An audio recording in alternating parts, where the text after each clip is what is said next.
Snoring isn't just annoying, it can keep everyone in bed from getting a good night's sleep. It becomes harder to operate where, you have to be up at 6, 7 o'clock in the morning because the kids are up and you're unable to do that. Manish Amin tried lifestyle changes, but when those didn't work, he talked to his doctor about a sleep study. An overnight sleep test can detect whether you have obstructive sleep apnea, which is when your breathing pauses during sleep because something blocks your airway. Left untreated, obstructive sleep apnea can cause daytime sleepiness. It can also strain the heart and increase the risk of anxiety, diabetes, hypertension, and even stroke.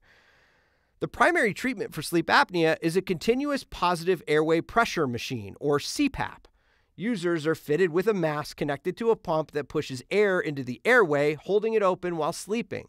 CPAP can significantly reduce the number of breathing interruptions during the night, but patients often have complaints. It requires daily cleaning, which is another thing to add to your day-to-day routine. If the full face mask isn't for you, you might want to consider a nasal pillow or nasal mask.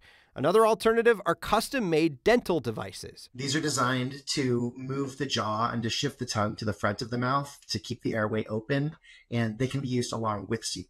Then there are devices like Inspire that are surgically implanted in the upper chest, like a pacemaker. They stabilize your throat during sleep to prevent obstruction of the airway. With no hose or mask to worry about, Inspire can seem much more convenient, but it's not an easy fix. Personally, I just want to be comfortable undergoing surgery for something that can be managed without it. Remember that sleep issues can be serious, but a restful night begins with a good conversation with your doctor.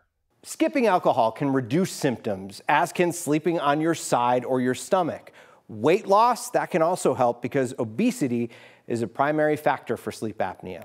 If you have a consumer issue we should look into, email us at the address right there at the bottom of your screen. I'm Steve Stager, Steve on your side, 9 News.